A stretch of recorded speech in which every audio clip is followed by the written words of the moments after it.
Hello and welcome to The Price of Football, the show that looks at the money behind the beautiful game and is so relieved we recorded our last show before that dreadful result at Anfield. I'm Kevin Day and he's Liverpool University's Brighton supporting fan, Kieran Maguire. And Kieran, there's me accusing you of being optimistic because you thought you'd get a point and I said it'd be at least 4-0 and you ruined my evening. I'm terribly sorry about that. I've contacted Graham Potter and the lads and said you do know that you've caused tears in South London as a result of that magnificent performance. Well, the best bit, as the final whistle went, I think it's fair to say I expostulated. And Ali, God love her, we've been married some time. She actually said to me, "You're going to text congratulations to Kieran," and she wasn't impressed with my reply. Her exact words were, "You're better than that." But as it turned out, did you get a text? No, you didn't. So I'm not better than that. It's questions day, Kieran. But of course, we have some news stories before that, including the big news that producer guy has changed the font on his email. Stay with us, new listeners. It does get more interesting. I'm worried that we might have a lot of new Leeds fans thinking, "Oh, great! That's brilliant, that last pod with all that Leeds stuff," and they might be slightly disappointed. But other Premier League clubs, Kieran, have been discussing new UEFA proposals which could see 6 English clubs playing in the Champions League. This could be our chance, Kieran. It could indeed. There was a meeting on Thursday of shareholders of the Premier League, and they have these about once a month, and it's normally a bit of a chin wag. This is very much on the back of big picture European Super League, and it's UEFA's response. And the threats of the private Super League, I think, were always going to be a negotiation ploy because that's the way it's operated in the past. Every time the TV deal comes up for renewal and the format comes up for renewal, we don't like it. We're going to take our toys away and go down the other end of the street. Yeah, that type of mentality. So there was no great surprise in this. So the way that it's looking now is this. First of all, this strange thing called the Swiss model. And just let me check. You've not been out of any Swiss models, have you? I've not. When I was doing my O levels back in the late 70s, I did actually walk past a place in Brighton which said French lessons given, and I knocked on the door. and it was, and I was a sweet and innocent young boy, and I realised that sounds like a Skegness accent. It doesn't sound very Parisian to me, and I absolutely legged it. But no, there's no reason why somebody from Skegness can't speak fluent French, Kieran. Yeah. I guess so.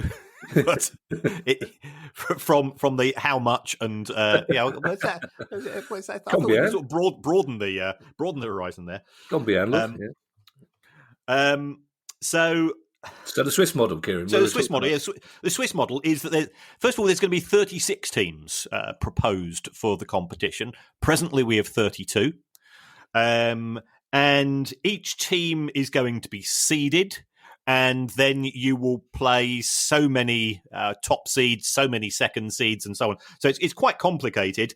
And the important thing is what is it that the big clubs want? They want more certainty in terms of qualifying for the tournament, and they want more money.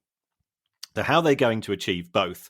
Well, first of all, in terms of the greater chance of qualifying for the tournament, the top 4 clubs from the Premier League would qualify, and of these 4 extra places going to the Champions League, it looks of at least a couple of them under the proposals would go to the clubs with the highest UEFA coefficient, i.e., if you've been successful historically in the Champions League, you get an increased coefficient each year, and provided you finish 5th or 6th in the Premier League, this could allow you to sneak in through the back door into this 36 team behemoth. And then it gets more complicated. The top 8 teams would qualify for the knockout, and then the teams in places 9 to 24, they would go into a knockout to get into the knockout, i.e. more fixtures. Right, okay. And more fixtures equals more money. Yeah. They're determined to get rid of the Carabao Cup somewhere or other, aren't they? Yeah. I mean, certainly the big issue is how can this be achieved in what is already a congested fixture card. So you've got to look at the things from the domestic point of view. I had a word with somebody from a club in the Premier League. Say, okay, well, what are the implications for this? Are they going to try to push for an 18-team Premier League? And he says he can't see them getting it through because you need 14 votes. Yeah, And of course. why would Palace and Brighton and Leeds and Villa vote for a smaller Premier League? Because it means less money for those clubs. Yeah. It's there's already a huge gap between the big 6 and the other 14. This is going to increase that gap even further. And Palace have deservedly won at Old Trafford. Brighton have deservedly won at Anfield, and that degree of uncertainty is part of why the Premier League is so fantastic, and that's why Manchester United and Liverpool want to take it away, because they want certainty of results.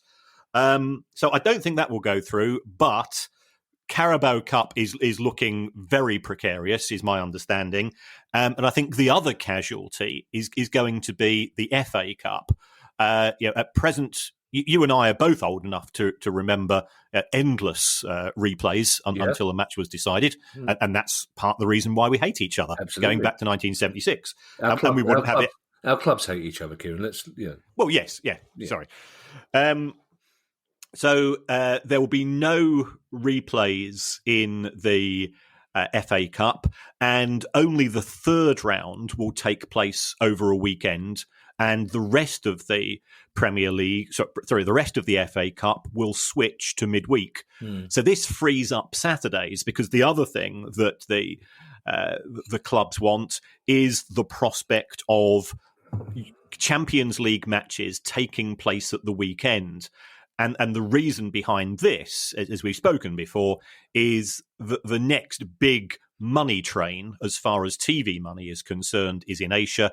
So if you can have matches kicking off at midday, Saturday and Sunday in the Champions League in Europe, that's prime time Saturday and Sunday evenings in Asia. Yeah, and it wouldn't bother them that fans would have to travel several hundred or 1,000 miles to get to a kickoff at midday on Saturday or whatever it was. Kieran, just because we have got a packed pod today, so we do need to move on. But that you mentioned that historical coefficient. Presumably that relates to leagues, not individual clubs. So you wouldn't have a situation whereby, say, Palace finished 5th and Tottenham finished 7th, but Tottenham would take the place because of their European history rather than a club like Palace, which happened in 1991 when Liverpool were allowed back in. Not that we're bitter about it, but... Unfortunately not. It is going to be based on individual club coefficients. Oh, well, really? Because what will happen is that you will look across the whole of Europe and say, of the clubs which have finished 5th or 6th, or outside the automatic qualifying rounds, it's which are the next 2 highest clubs based on their overall performance in Europe over the course of the last 5 years. That's not going to play well, is it? If Tottenham finishing in 13th place end up in the Champions League? Well, you've got to finish 5th or 6th first. You have to finish 5th or 6th. I see. And, I get and then it gets applied. That's why I wanted to clarify that. That's good. Yeah. That's brilliant, because that saves me spreading angry tweet rumours that bounce back in my face. Still in Europe, Kieran, we're not, unfortunately, but that's a value judgment. France's top league has failed to auction off 4 lots of TV rights for the next 3 seasons. Now, this happened a few days ago, and we've held it over till today because we didn't have time to do it justice before, and we may not again. But this is a big, big story for French football, isn't it?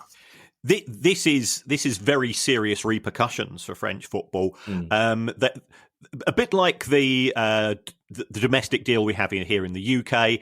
The rights are split. So it was one went to a company called MediaPro, which then sold them on, and then BeIN bought the other package, which they sold on to Canal Plus. And MediaPro stopped paying. They stopped paying their instalment. Canal Plus, they fell out with the French football authorities, the LFP. But MediaPro then said, we're not going to pay anymore. So there's a contractual dispute. They've paid the French football authorities, I think, 100 million euros to walk away from the deal, which sounds like a lot of money, but they were committed to paying around about 2.7 billion over the course of 4 years. So it was actually a relatively low get-out clause there.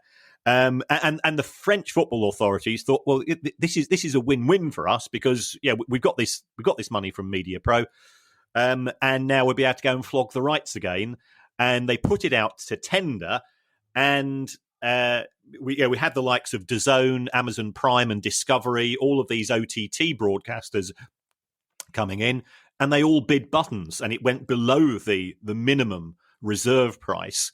And as a consequence, there's now this void in terms of French football. It's not going to affect the big clubs who have got rich owners, but the smaller clubs in Ligue 1 and Ligue 2, or Ligue 1 and Ligue 2. You see, she may have had she did teach me something. She did teach me one or two things, to be fair. But they are in genuine financial problems at present, and trying to work a way out of this is going to be A, tricky, and B, could lead to clubs going to the wall, which nobody wants at any level of any football. Sorry, Kieran, you know my job is to ask the idiot question. OTT broadcaster is? Over the top, i.e. it's not a traditional direct broadcaster. It's using set-top boxes, a bit like Amazon Prime, Netflix, things of that nature. Okay, and it's in the nature of football fans that when this news filtered through a couple of days ago, Palace fans going, will there be some French bargains available then? Will this lead, you think, to a fire sale of players from French football? Well, there was a potential fire sale of players from French football in January, but of course we couldn't sign them because they didn't qualify under the post-Brexit points rules. So right, okay. That opportunity, I think, was slightly stifled. Okay. One more news story, and I kind of like this news story because it's one of those, well, they wouldn't they, stories, because the owners of Inter Milan have publicly said they need more investment in the club. I think you and I, we both like more money. That goes without saying. But this is quite a deep story. The owners of Inter Milan are a company called Suning Holdings, which is a Chinese-based company. They bought Inter in 2016.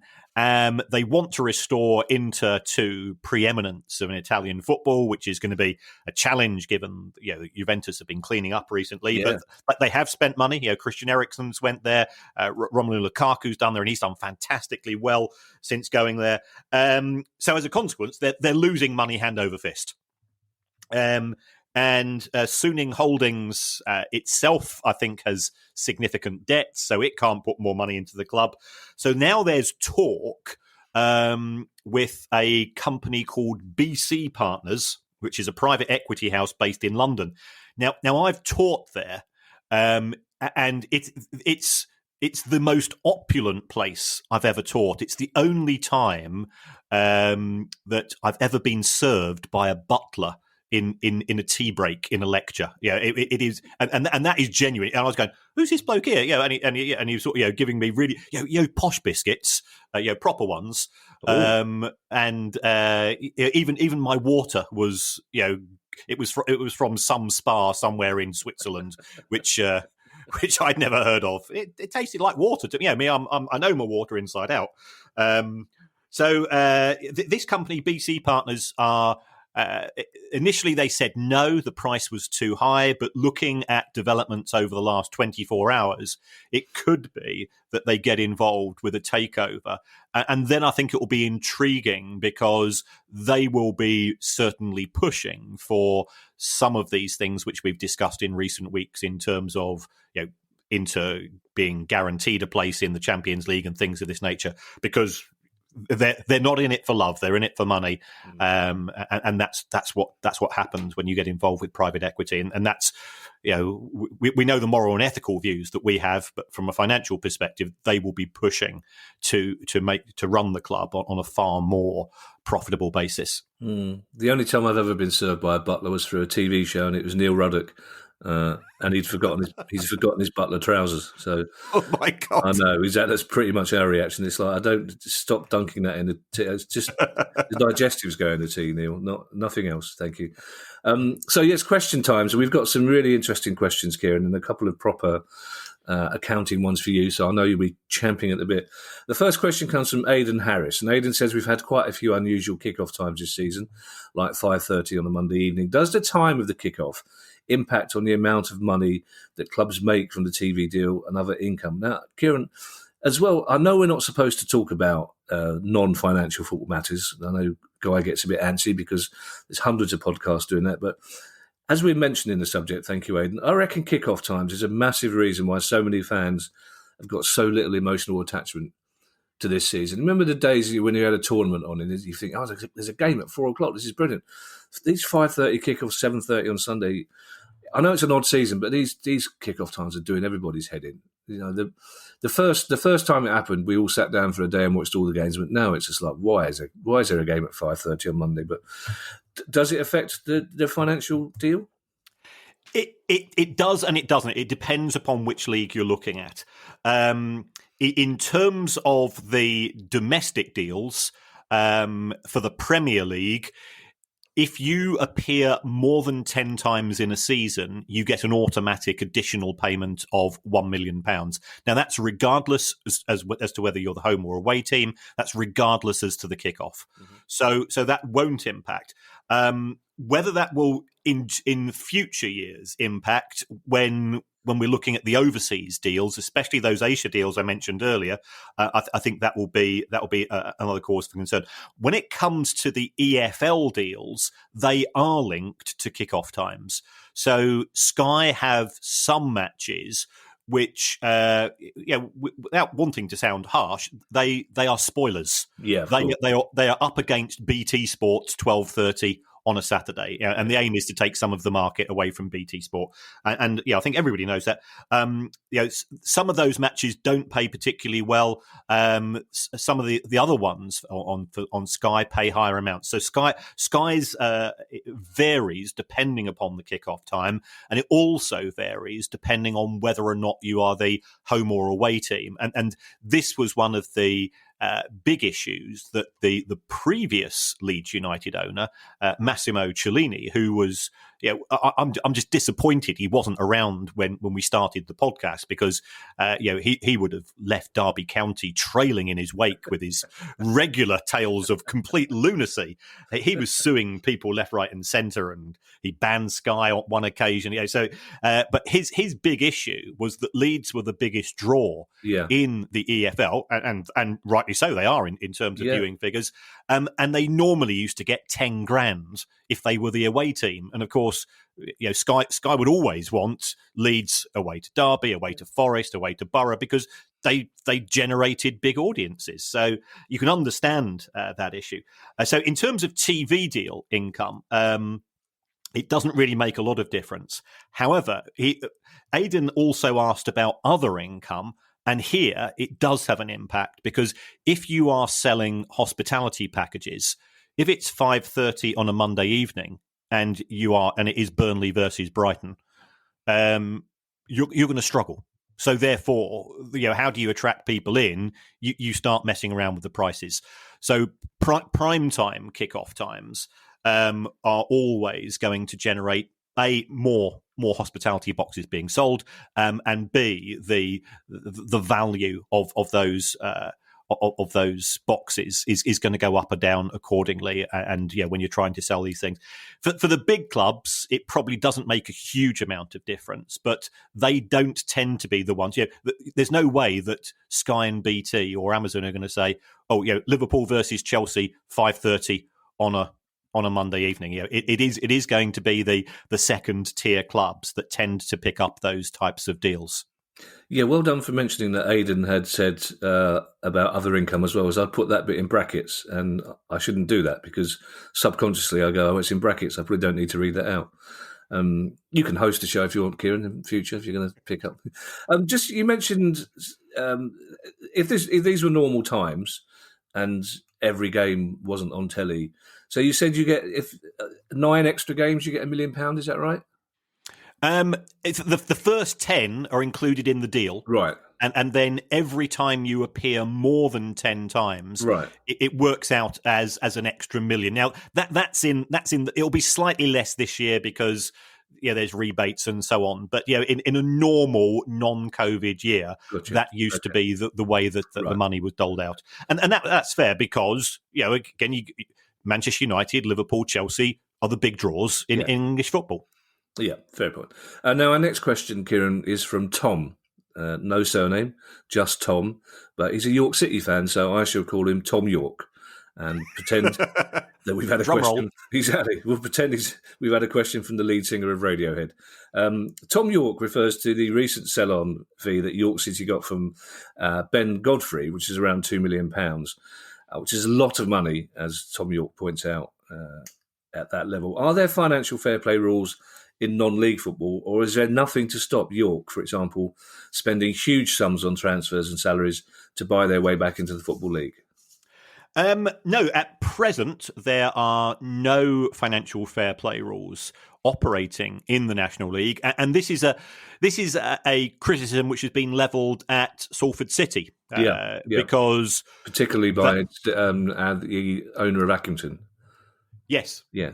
And Salford lost huge sums of money in getting up from, first of all, to National League North, which they sailed through, then into the National League, and they were promoted on the back of that. And Andy Holt had a very entertaining Twitter spat with Gary Neville, of which I'm in there refereeing, sort of, or shit stirring. It's sometimes referred to by just dropping in the numbers. So when things were going quite, I say, well, what about you look at this number here? Look at those losses. That's £50,000 a week. I'll hold your coat. Go on, yeah. Yeah. So a non-league club can, for want of a better word, buy its way out of the league. Having said that, to get out of the National League is really tough. Yeah.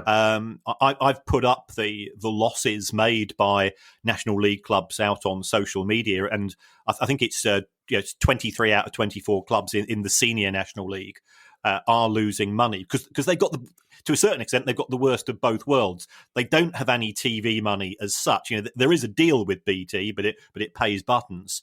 And the majority of them are now full time in terms of in terms of players. So therefore, they've got significant wage bills. The benefits of going into the EFL are sort of on a relative basis, on a percentage basis, is similar to going up from the Championship to the Premier League. You go from £10,000 or £20,000 a year in TV money to well over £1 million. So you can see why clubs are incentivized to do that. But there are presently no financial fair play rules, is my understanding. And I was talking to a mutual friend of ours who's connected with a National League club just before we recorded this show, just to confirm that. So whether they will be introduced in the future, we don't know. But the National League, and I think we will probably run a whole show all about the National League in the next few weeks, because it is turning incredibly nasty as to what's happening on there.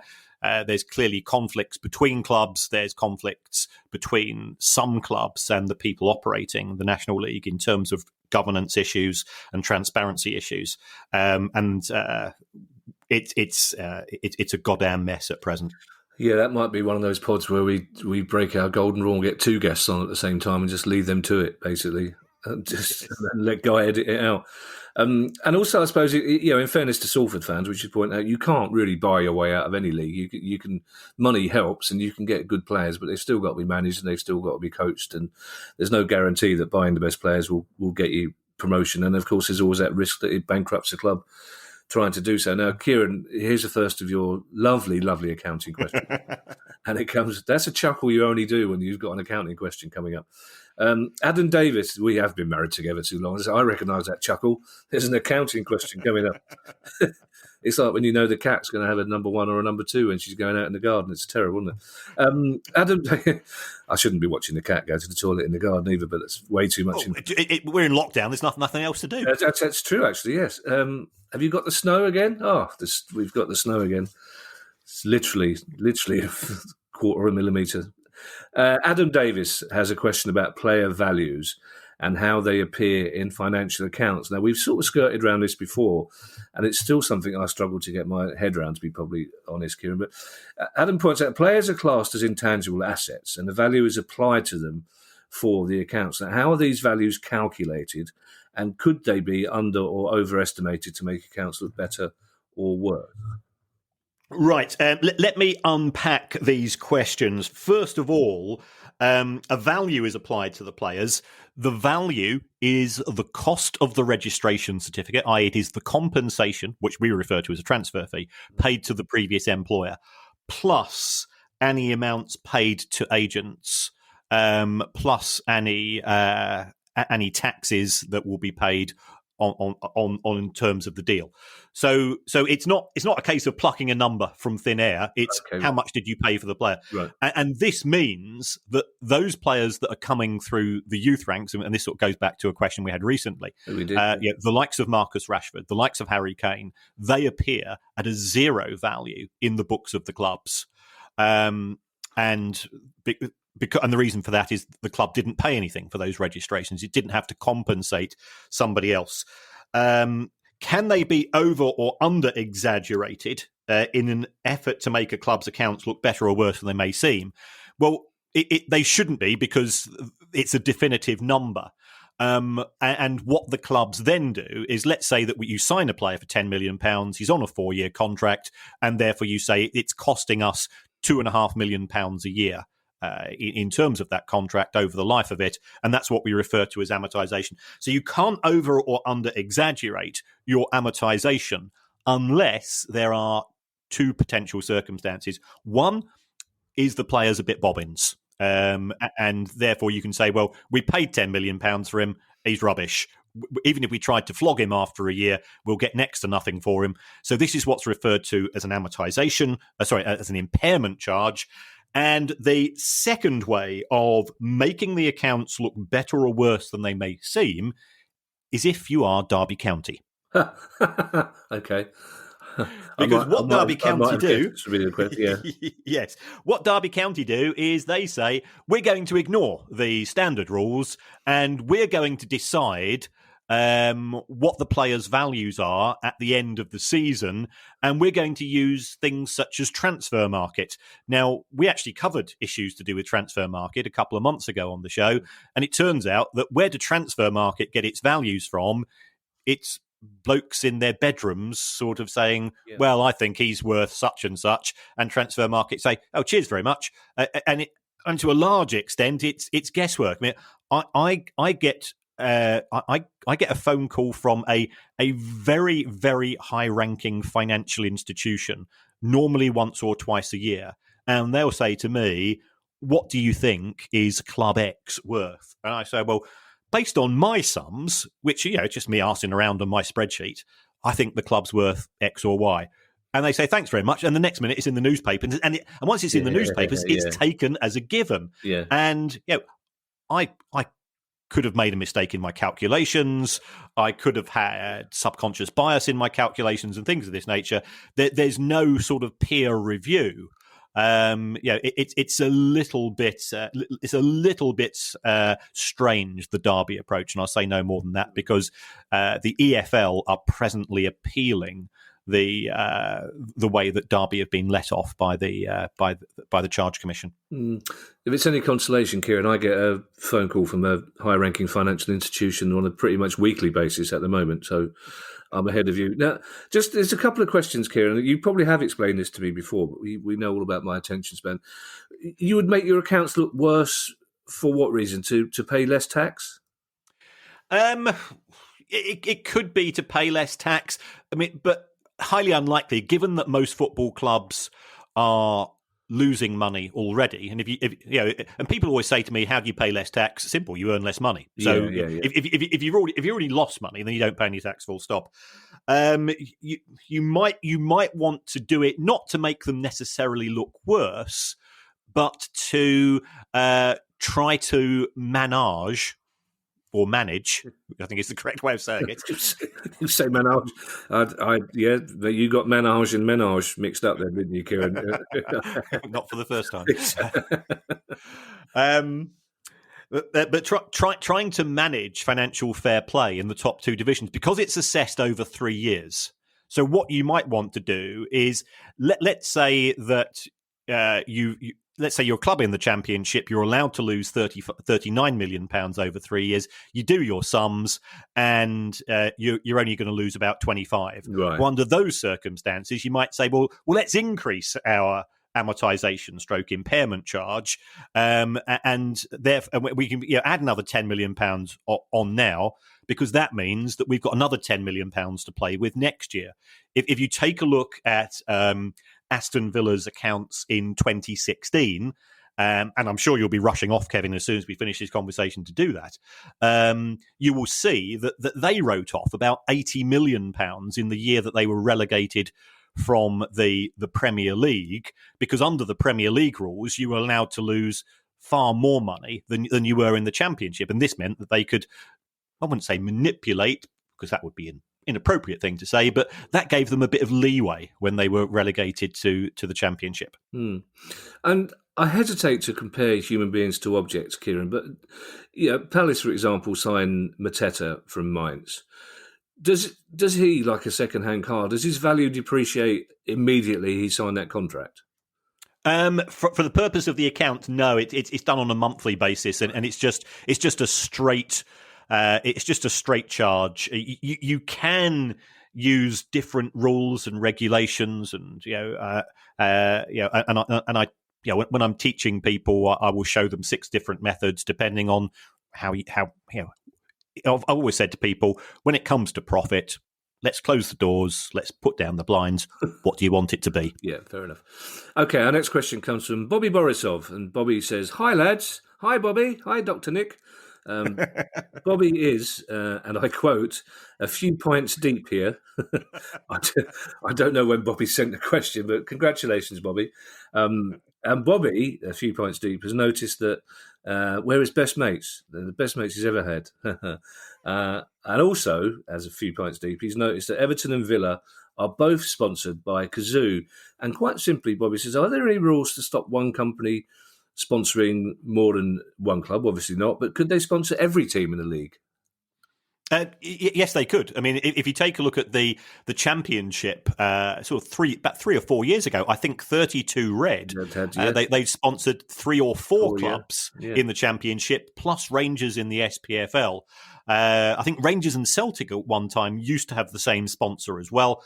There's nothing to stop this apart from the size of your overall sponsorship budget. That would be the issue. But there are no Premier League rules in relation to this, or EFL or SPFL rules. And on a similar note, Natasha Sims has pointed out that Everton men's shirts, as we just heard from Bobby, are sponsored by Kazoo, but the women's shirts are sponsored by Megaphone. Why don't more women's sides do this, and could it be an opportunity to generate their own separate revenue? I think in the long term, as the WSL grows and it has its own brand and its own demographics in terms of appeal, this will become more and more common. At present, I think the WSL clubs they're not generating huge amounts of exposure. In terms of they're now getting slots in terms of TV companies, and we're starting to see more and more columns appearing, mainly in the broadsheet papers. It is positive. So therefore, from a sponsor's point of view, it will then say, well, this is an opportunity for our brand to be shown more. I think we will see more of it going forwards, but at present, because the numbers don't tend to be significant, it's actually more of a pain in the arse for both the kit manufacturer to have to go and produce a separate sponsor on the front of the shirt, and the marketing department to to try to persuade other interested parties. We've got the new WSL shirt and so on. But certainly going forwards, I expect this to be the case. Mm-hmm. There's another accounting question coming up, Kieran. Get the chuckle ready. Paul Glover.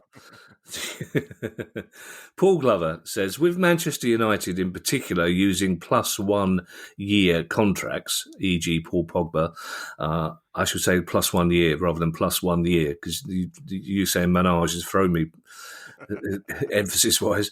How does this balance with amortization? So would an extra year on the contract would be added on, or do clubs get a 3 years worth of amortization? No, the way that amortization works is that you take the value of the player in the balance sheet and you divide that by the remaining the remaining life. So if Paul Pogba was valued at £20 million with 1 year of his contract left, and Manchester United all of a sudden said we're going to use our option to make you stay for an extra year, it would halve the amortization charge. So that's all that happens. Okay, right, okay. Cormac Ross is a Fulham fan, and their decision to buy Anthony Knockaert from your mob last summer after a mediocre year on loan is bothering him, because he says he's now on loan at Forest, and Cormac wonders why you would buy a player permanently just to move them out on loan. Well, in terms of what's happening, it did seem strange him going out to Forest or Brighton Hove Albion 2, as they are now known, because it's Chris Hughton is the manager. Glenn Murray scored twice yesterday. Anthony Knockaert scored as well, and one of the assists was from our left back or former left back, Gaten Bong. So, Chris Hughton, once he likes a player, that's it. You're in Chris's good books. The issue that surrounds this is all to do with the small print of the loan agreement. Some loan agreements have what's referred to as an option to buy at the end of the loan period, where the two clubs will agree a set fee, and this gives certainty for both parties. And other contracts have what is known as an obligation to buy, i.e. you have the player on loan for a year. It could be that for financial fair play purposes, you're not in a position to sign him on a full contract. So instead you pay a slightly lower loan fee, and then at the end of the year on which he's been on loan, you then have to go and pay an agreed transfer fee, and that could be linked to circumstances such as Anthony Knockaert is on loan for a year. Let's say that loan fee is £1 million or £1.5 million, and if Fulham are promoted, then you must buy him for an agreed fee of £12 million. So I suspect that Fulham went up and Brighton said, look at the small print here. And Fulham say, well, he didn't have the greatest of seasons. Well, but contract's a contract. Yeah. I'm still shuddering at the idea of a Brighton and Hove Albion 2, to be perfectly honest, Kieran. We've not seen it ourselves, to be fair. I don't think we've scored more than one goal for about 3 or 4 months now. Yeah, but 2 Brighton and Hove Albions, Kieran. I've only got so much hate I can share, really. I've got a lot of love to spread, Kieran, but I'm not sure I can spread that much hate over 2 Brightons. Get the chuckle ready, Kieran, because it's an accounting question coming up from Phil Withall. Hello, Phil. Thank you for your question. Phil says that Norwich City's most recent financial results show that in the 2018-19 period, wages accounted for 162% of turnover, mainly due to promotion bonuses and the end of previous parachute payments. And once again, says Phil, this has been wondering if parachute payments lead to a more reckless approach to back-end payments to players that then have massive income impacts over a club's long-term security. Potentially it does. Parachute payments are good for the Premier League because it allows clubs like Norwich to hold on to players, and therefore they, in theory, they've got a better squad. It allows clubs when they're recruiting players. Again, we need to acknowledge where we are in the pecking order. So when the likes of Palace and Brighton and Burnley and so on are trying to sign players on 3 or 4 year contracts, they'll say, if we are relegated, yes, there will be a relegation clause, but it will only be 30% of your wages. If you actually take a look at the impact of the 2 different TV deals, if there were no parachute payments, you'd have to have 90% pay cuts in the Championship, and players wouldn't come to the clubs in the first place. So it does encourage a more casino approach in the Championship. And trying to work your way through these contracts is a nightmare for the finance directors of the club. So it certainly is a challenge, especially as those parachute payments taper off. Now, Steve Hayden has an interesting topical question here. He's talking about the advent of pay-per-view Premiership games and the fact that we can see just about every Premiership game now if we want to. Steve said that brings a risk that fans will be driven towards cheaper, illegal streams. How big a problem is this potentially? And this is a question we've never actually answered before, where do these streams originate from? They seem to be freely advertised on social media, which is interesting considering they are illegal. It's a big issue for the Premier League. They do their very best to close down these streams. They have tried to force the hands of the internet service providers to giving the names of people whose IP addresses can be detected. The trouble is, most people who are using these streams will be using a VPN to disguise where they're watching the show from. So it is a game of constant cat and mouse.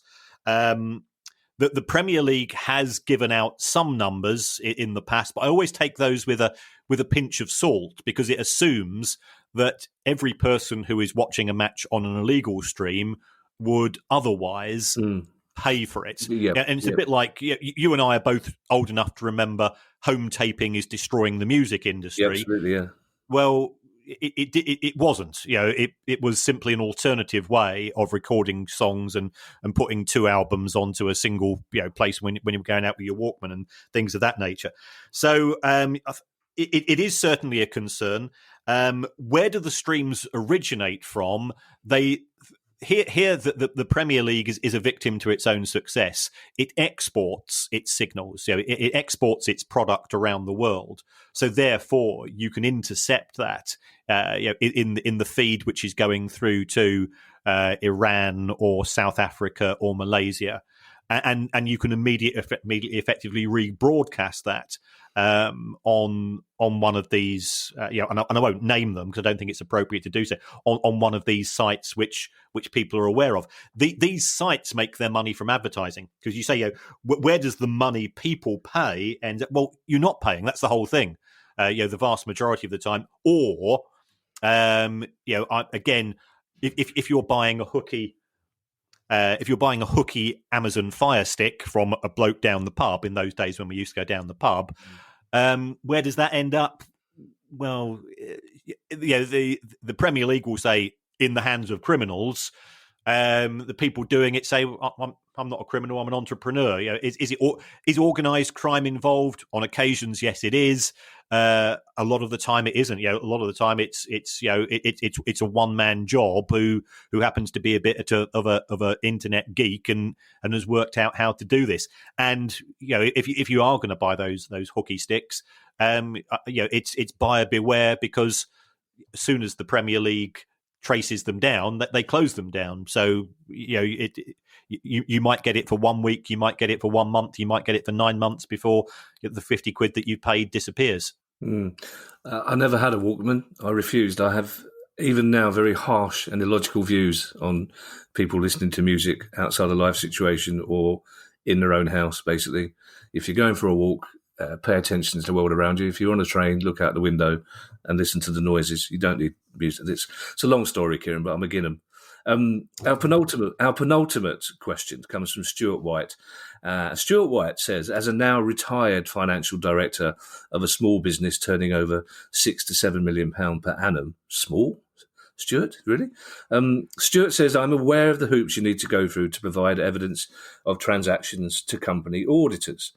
Now, there seems to be no doubt that Sheffield Wednesday artificially inflated their profits for the 17-18 year to avoid FFP. But Stuart's question is, and this is, again, a really interesting one that we haven't tackled. Stuart wants to know what action, if any, is being taken against the auditors who must have signed off those accounts as true and fair, despite knowing the relevant financial transaction didn't take place that year. This is not something we've considered before, Kieran, but when you point it out, it's a very simple and quite important question, isn't it?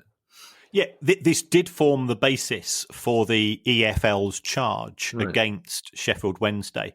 It looks as if the sale of Hillsborough went through in August 2018, and Sheffield Wednesday's accounts finished in July 2018. So, in respect of Stuart's questions, there does appear to be a case for saying they shouldn't have been included in the 17-18 accounts.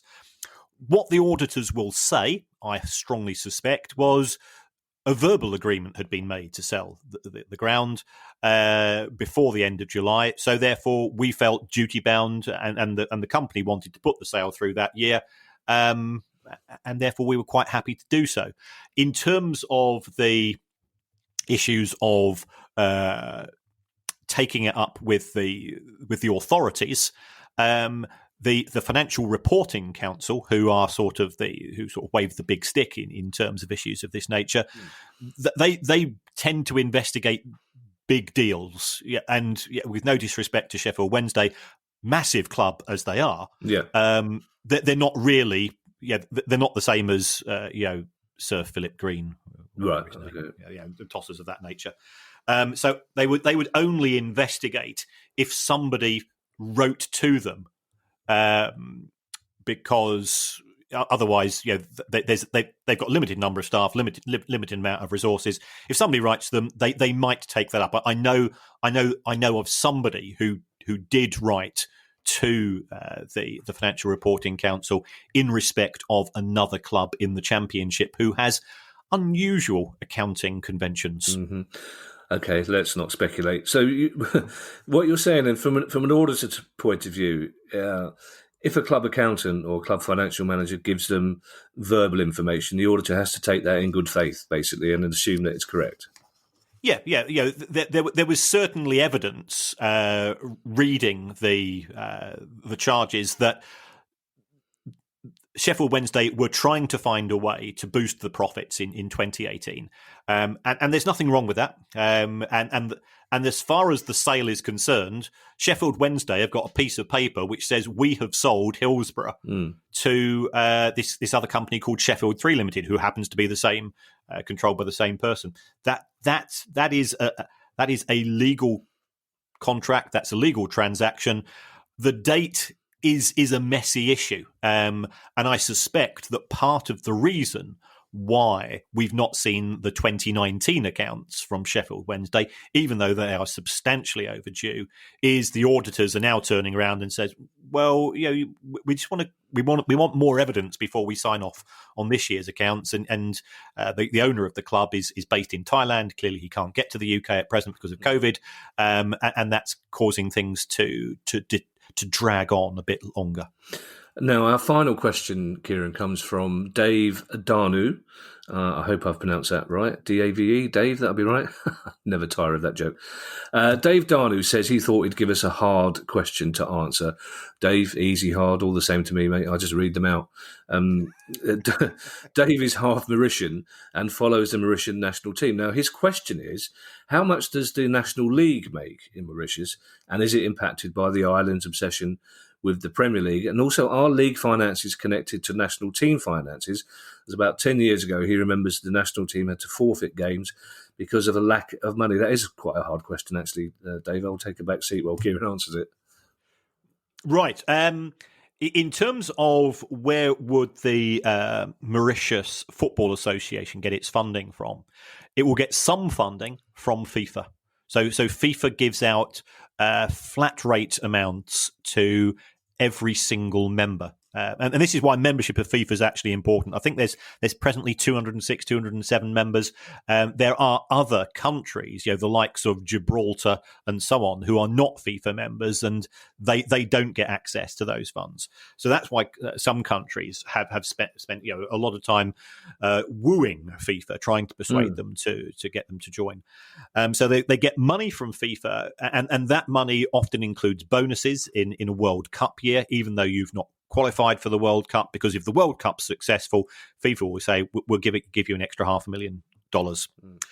So that's where some of the money comes from.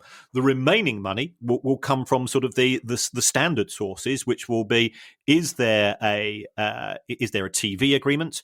Now, I think the problem with Mauritius, and no disrespect to it as a country, it's a place it's on my list of places I want to visit. That the Premier League is superbly successful. It's very well marketed. People will have an affiliation with Manchester United or Chelsea or Manchester City or Arsenal, Liverpool. The standard clubs which attract overseas support, and this means that the TV deal that the Mauritian FA signs with the local broadcaster isn't going to generate a lot of money. Similarly with sponsorship deals, and that will also have an impact if the national team is not successful. We are used to, I think we're spoilt in this country. Every time England play, Wembley's sold out, regardless of the opposition. Going to watch England play is it is a rite of passage. Remember the first time I went and how excited I was. And it is something which I think the FA has always been beneficial from. That's not the case in many other countries, Mauritius being one of them, unless they have a good run and it's a small population, relatively small teams. So that's why historically we've seen some countries struggle to fulfil fixtures on an international basis, which causes a bit of a headache for FIFA. Well, Kieran, as you know, Guy's new policy for ending the pod is that we throw in a couple of good news stories. The news is getting slightly better in terms of vaccinations and cases coming down, but we're still all in lockdown. And Guy quite rightly thought that we needed to highlight some of the good things that football fans and football clubs are doing. So we're happy to do that. And Owen Williams tells us about Wimbledon's local action group who are delivering food and IT supplies to local schools. That's brilliant. Liam Tyrrell got in touch about Cheshire-based West Ham fan John Ratomski, who set up a group called 1's supporting food banks, providing food and clothing in Newham, aided by generous donations from West Ham players and the chairman, David Sullivan. Spurs have fined their players £100,000 recently for breaching various COVID rules, which is not good, but have donated all the money to the NHS, which is.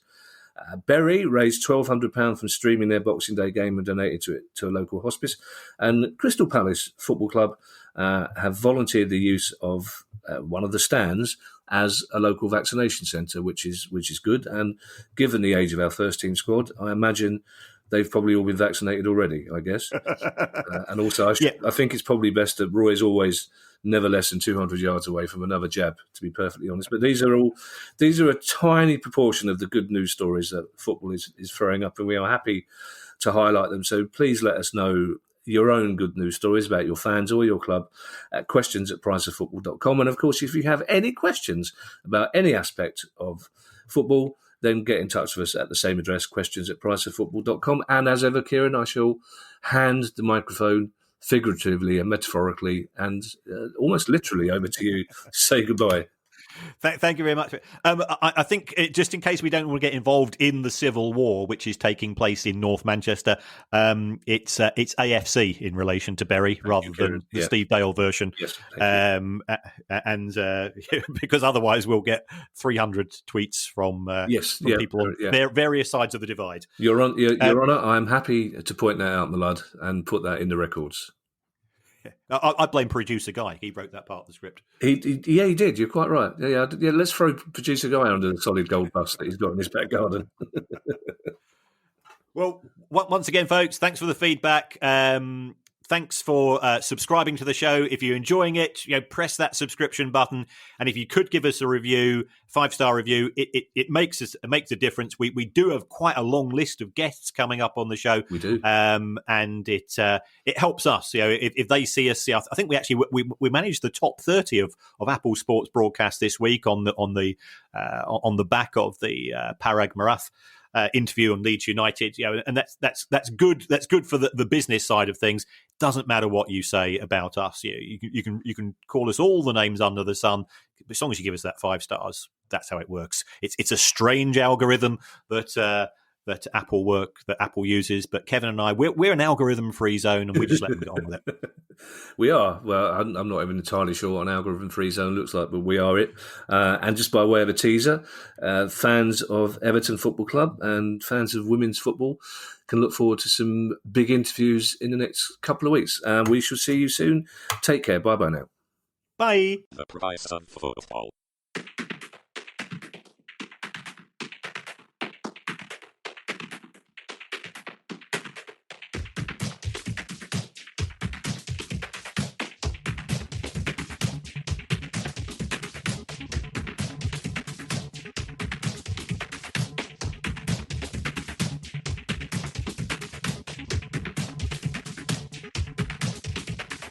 The price of football.